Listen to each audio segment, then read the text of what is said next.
Well, I'm gonna do the engine removal now, I guess. So, seeing as I got about 14 minutes worth of video here, obviously I gotta cut this down a lot. So, I guess this will be an engine removal video for you guys. I've never done it before. I've done a few engine removals, but it's fairly easy. It actually takes longer to bolt or do all the hoses and radiator crap than it is to actually bolt and pull it out. So that only takes a few minutes. But guess here I'll start with the radiator. Gotta get the shroud off. Gotta get and then pull out the radiator. Disconnect the hoses. Drain the fluid. Probably just use that tub there. Let's see. Don't need to bother with the oil. That can stay in the pan. Yeah. Then just at the radiator's out, then disconnect all their hoses, line, electrical wires, and then the fuel lines and cables, and then it would be time to unbolt everything. Just motor mounts there. On the other side, I'm gonna see if I'm not sure if on these trucks you're able to pull. I'm gonna pull the transmission with it, obviously, because it'd be hell of a lot easier to do it that way. But I'm not sure if you gotta leave the transfer case on. I hope you can just leave the transfer case in there, because otherwise that's gonna be hell to try to pull that out with the transmission. I know you can do it, but I'd rather not. Then just disconnect the exhaust too, which the exhaust, the headers, I'll just leave it bolted on the engine when I pull it out. It should pull out just fine. But yeah, so I guess get working here. I guess you can see what happened here. It's hard to kind of see, I guess, but the bolt, the belts are, you can see, are off. But you can't see it. I'd have to get a flashlight here later. But you can see the crankshaft pulley is not straight. Crankshaft busted in half. So, alrighty then, I'll start taking some stuff apart and see you in a few minutes. Well, taking a pass, big old pass.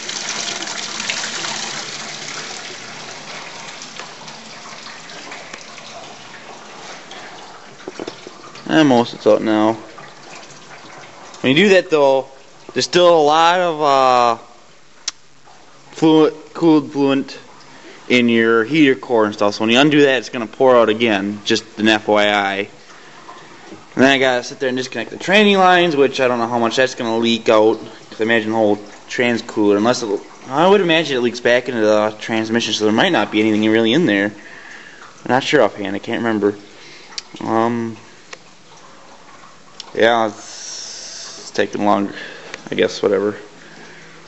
Just out another couple minutes. It's only been 20 minutes, I guess. I started this probably about 10 to 1. And now it's about 10 after. So, alrighty. I don't know about you, but I don't think transmission fluid's supposed to be black. It smells burned. I hope the transmission's not bad. It's brand new too, rebuilt. Rebuilt the engine and nearly busted rebuilt transmission. Isn't that gonna be freaking awesome? I mean, you pull out the dipstick, it's black too.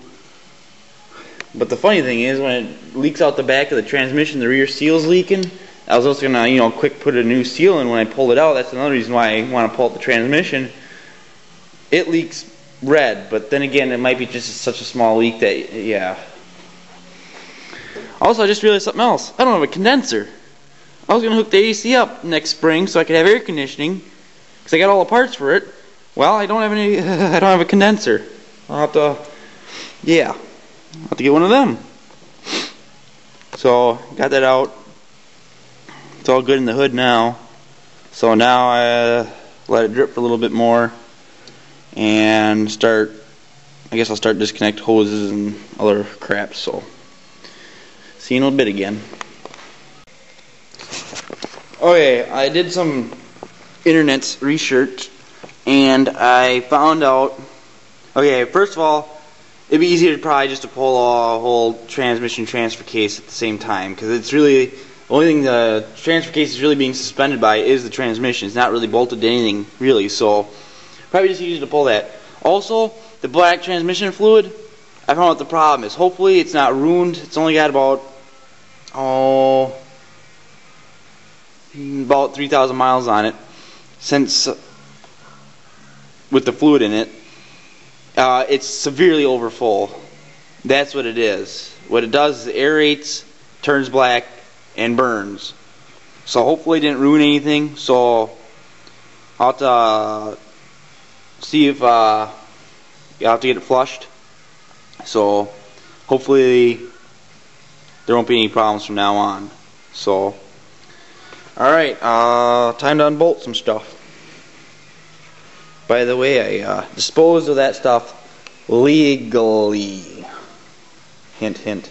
Alright, talk to you guys later. Well,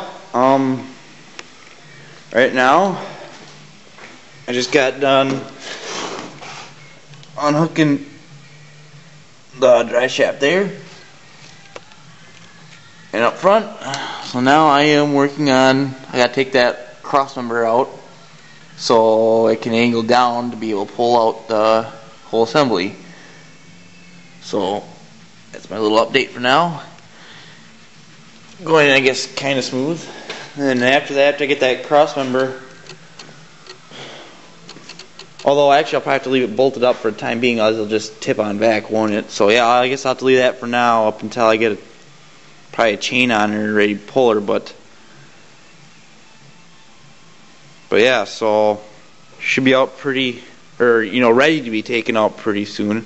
Because I think it's just a matter of just getting, I think it's just a matter of unhooking a few wires yet, a few lines, and the front two motor mounts and that rear transmission mount. So I think that's all that's hanging me up.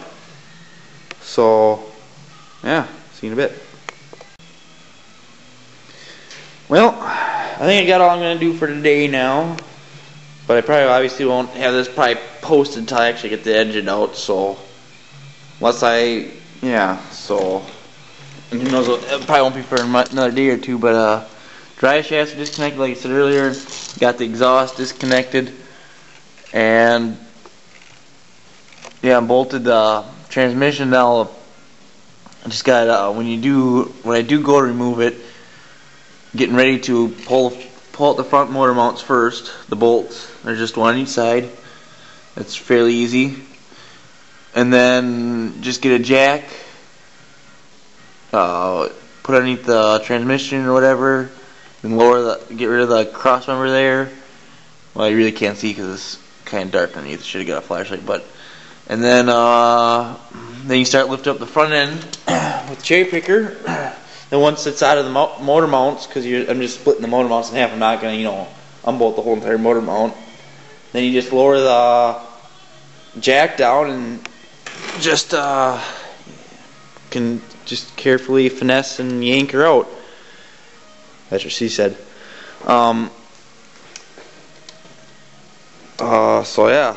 So see you guys in a little bit. Hopefully they'll be able to edge it out.